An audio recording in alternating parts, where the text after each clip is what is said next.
Hello students, welcome back to my channel Shubham lecturer. Student, आज का ये वीडियो उन सभी स्टूडेंट्स के लिए इंपॉर्टेंट है जो 12th में हैं और जिनको इस बार 2023 बोर्ड एग्जाम देना है, क्योंकि इस वीडियो में मैं आपके लिए लेकर आया हूं क्लास 12 केमिस्ट्री के उन सभी महत्वपूर्ण विस्तृत उत्तरीय प्रश्नों को जो इस बार आपके बोर्ड एग्जाम में पूछे जाएंगे। स्टूडेंट, इस वीडियो में मैं आपको पूरे केमिस्ट्री के यानी कि केमिस्ट्री में जितने भी चैप्टर हैं पूरे केमिस्ट्री के मैं आपको मोस्ट इंपॉर्टेंट विस्तृत उत्तरीय प्रश्नों को बताऊंगा। देखिए, बहुत सारे स्टूडेंट कमेंट कर रहे थे कि सर आप केमिस्ट्री के लॉन्ग क्वेश्चन को बताइए कि कौन कौन से विस्तृत उत्तरीय प्रश्न हमारे बोर्ड एग्जाम में पूछे जा सकते हैं। तो देखिए, पूरे केमिस्ट्री में 5 से 6 चैप्टर ऐसे हैं जिनसे विस्तृत उत्तरीय प्रश्न आते हैं। यानी कि आपके केमिस्ट्री में तो 13 चैप्टर हैं, लेकिन उसमें से 6 चैप्टर ही ऐसे हैं जिनसे विस्तृत उत्तरीय प्रश्न आते हैं। बाकी जो सभी चैप्टर हैं उनसे बहुविकल्पीय, अर्थ लघु उत्तरीय और लघु उत्तरीय प्रश्न ज्यादातर आते हैं। ठीक है, तो वो कौन कौन से चैप्टर हैं और आपके पूरे केमिस्ट्री में कौन से विस्तृत उत्तरीय प्रश्न इंपॉर्टेंट हैं वो मैं आपको इस वीडियो में बताने वाला हूं। तो इस वीडियो को शुरू से लेकर लास्ट तक देखना है, ठीक है, क्योंकि ये बहुत ज्यादा इंपॉर्टेंट वीडियो है। तो आप लोगों को कॉपी पेन लेकर बैठना है, इन सभी को नोट कर लेना है और इन्हीं को तैयार करके अगर आप जाएंगे तो विस्तृत उत्तरीय प्रश्नों का एक भी नंबर नहीं कटने वाला। तो देखिए, क्लास 12 केमिस्ट्री 12 महत्वपूर्ण बहुविकल्पीय विस्तृत उत्तरीय प्रश्न, यानी कि पूरे केमिस्ट्री के मैं आपको 12 इंपॉर्टेंट विस्तृत उत्तरीय प्रश्न बताऊंगा। ठीक है, जो आपके चैप्टर 1 से चैप्टर 13 तक होंगे।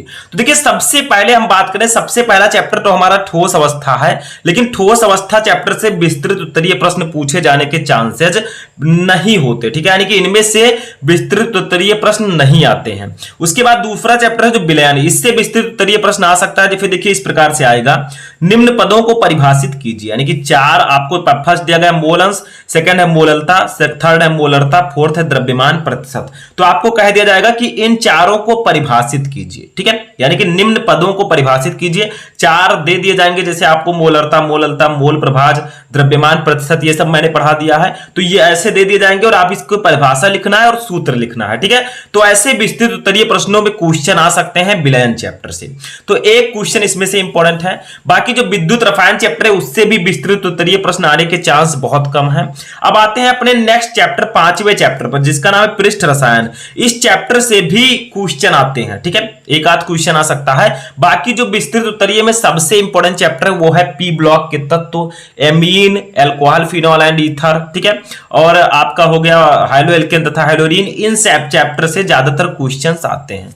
तो देखिए, दूसरा है निम्न पदों को समझाइए, जैसे विद्युत कण संचलन, स्कंदन, अपोहन, वैद्युत अपोहन, टिंडल प्रभाव। ठीक है, तो जो आपका सेकंड चैप्टर है और 5th चैप्टर है, इससे कुछ इस प्रकार से क्वेश्चन आएंगे। लिखा रहेगा निम्न पदों को समझाइए, 4 से 5 ऑप्शन आपको दे दिया जाएगा, उनको आपको डेफिनेशन के साथ समझाना होगा। ठीक है, तो ये हो गया आपके चैप्टर। अब आते हैं अपने सबसे इंपॉर्टेंट चैप्टर पर, जिससे तो विस्तृत उत्तरीय प्रश्न आना ही आना है। ठीक है, कोई काट ही नहीं सकता, वो है पी ब्लॉक के तत्व। ठीक है, इस चैप्टर से विस्तृत उत्तरीय प्रश्न जरूर पूछा जाएगा। तो इस चैप्टर में कौन कौन से इंपॉर्टेंट है उनको तैयार कर लीजिए।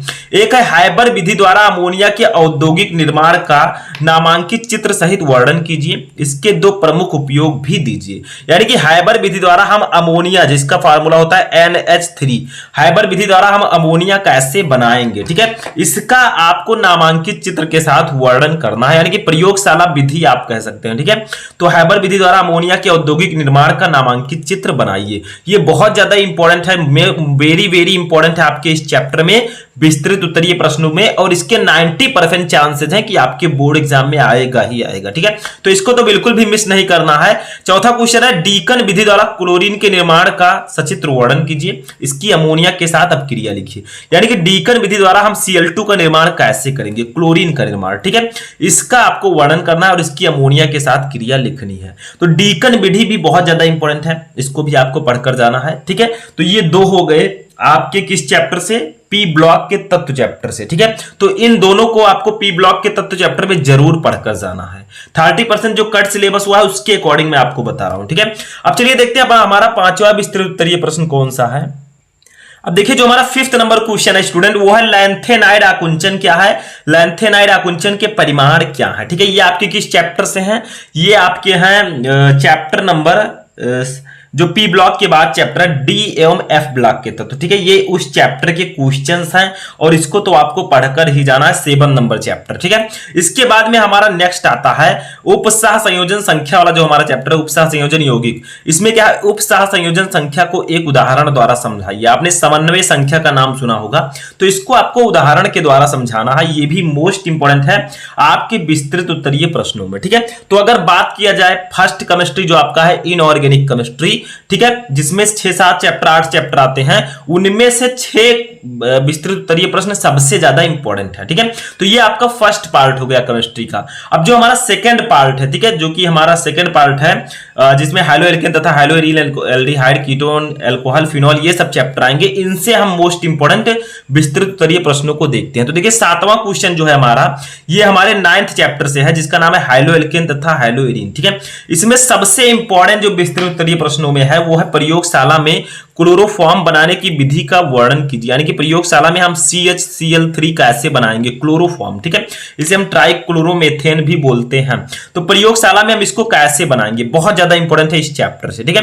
तो ये हमारा हाइलोएल्केन तथा हाइलोएरिन चैप्टर का इंपॉर्टेंट विस्तृत उत्तरीय प्रश्न है। अब 8वां क्वेश्चन जो है ये अल्कोहल फिनॉल एवं ईथर चैप्टर से मोस्ट इंपॉर्टेंट है। देखिए क्या है, प्रयोगशाला में डाई एथिल ईथर बनाने की विधि का सचित्र वर्णन कीजिए। यानी कि हम डाई एथिल ईथर कैसे बनाएंगे, C2H5O C2H5, इसका नाम है डाई एथिल ईथर, ठीक है। तो प्रयोगशाला में डाई एथिल ईथर बनाने की विधि का सचित्र वर्णन कीजिए। ये बहुत ज्यादा इंपॉर्टेंट है इस चैप्टर से, ठीक है। अब अल्कोहल फिनॉल और ईथर चैप्टर से एक और विस्तृत उत्तरीय प्रश्न पूछा जा सकता है जो कि मोस्ट इंपोर्टेंट है, ठीक है। तो इसको आपको तैयार करके जाना है। 9वां क्वेश्चन है, देखिए इस प्रकार से भी क्वेश्चन दे दिए जाते हैं, निम्नलिखित को समझाइए। फर्स्ट है अल्कोहल का अणुभार बढ़ने पर जल में इनकी विलयता घटती है। दूसरा है पावर अल्कोहल क्या है, उसका उपयोग क्या है। तीसरा है फिनॉल अम्लीय क्यों होते हैं, क्यों, ठीक है। तो इस प्रकार से भी क्वेश्चन आते हैं, जैसे निम्नलिखित को समझाइए कर दिया जाएगा, फिर 1 2 3 करके 2-3 स्टेप दे दिए जाएंगे, उसको आपको समझाना होगा, ठीक है। तो ऐसे भी क्वेश्चंस बनते हैं आपके केमिस्ट्री में। और याद रखिएगा केमिस्ट्री में क्या होता है, जब कैसे प्राप्त करोगे, ये सब क्वेश्चन भी आते हैं। इसको मैं इस वीडियो में नहीं बताने वाला हूं, ये मैं अलग से आपको पढ़ा रहा हूं, ठीक है। जो क्या होता है जब कैसे प्राप्त करोगे के रिएक्शंस, तो उसको आपको पढ़ते रहना है, क्योंकि वो विस्तृत उत्तरीय प्रश्नों में आएंगे, ठीक है। तो वो आपको पढ़ते रहना साथ साथ। उसको मैंने इसमें नहीं लिया है, केवल चैप्टर्स के क्वेश्चन मैंने लिए हैं। 10 नंबर देखिए क्वेश्चन जो इंपॉर्टेंट है, ये है एल्डिहाइड कीटोन एवं कार्बोक्सिलिक अम्ल चैप्टर से मोस्ट इंपोर्टेंट क्वेश्चन। देखिए प्रयोगशाला में फॉर्मेल्डिहाइड बनाने की विधि का वर्णन कीजिए। फॉर्मेल्डिहाइड कैसे बनाएंगे, HCHO, ठीक है। प्रयोगशाला में इसकी विधि का आपको वर्णन करना है, ये भी मोस्ट इंपोर्टेंट क्वेश्चन है, तो इसको भी आपको पढ़कर जाना है, ठीक है। 11 नंबर क्वेश्चन देखते हैं, हमारे एमीन चैप्टर से इंपॉर्टेंट है। देखिए एथिल एमीन बनाने का रासायनिक समीकरण लिखिए तथा निम्न के साथ इनकी रासायनिक अपक्रियाओं को भी लिखिए। यानी कि एथिल एमीन जो हमारा होता है C2H5NH2, ठीक है, इसको बनाने की रासायनिक समीकरण लिखना है आपको, ठीक है। यानी कि एथिल एमीन बनाने की विधि आपको लिखनी है और इनकी रासायनिक अपक्रियाओं का भी समीकरण देना है, जैसे क्लोरोफॉर्म तथा एल्कोहलीय KOH नाइट्रस अम्ल। यानी कि एथिल एमीन को क्लोरोफॉर्म तथा एल्कोहलीय KOH के साथ अपक्रिया कराकर उसका समीकरण देना है, ठीक है, और नाइट्रस अम्ल के साथ। तो ये आपका इस प्रकार से भी क्वेश्चन आता है। तो एमीन चैप्टर का ये सबसे इंपॉर्टेंट विस्तृत उत्तरीय प्रश्न है। तो हर एक चैप्टर से एक क्वेश्चन लगभग किसी से 2 है जो ज्यादा इंपॉर्टेंट चैप्टर है, ठीक है। और उसके बाद में कुछ चैप्टर ऐसे भी हैं जिनसे एक भी क्वेश्चन विस्तृत उत्तरीय में नहीं आने वाले, ठीक है। तो टोटल 12 क्वेश्चन मैं आपको बताऊंगा। एक क्वेश्चन और है जो हमारे जैव अणु चैप्टर से पूछा जा सकता है, वो है प्रोटीन के प्राथमिक, द्वितीयक, तृतीयक तथा चतुष्क संरचना और प्रोटीन के विकृतीकरण की व्याख्या कीजिए। यानी कि जो प्रोटीन की प्राथमिक, द्वितीयक, तृतीयक और चतुष्क संरचना होती है और जो प्रोटीन का विकृतीकरण होता है, इसकी व्याख्या आपको करनी है, ठीक है। ये क्वेश्चन आपके जैव अणु चैप्टर से पूछा जा सकता है, ठीक है।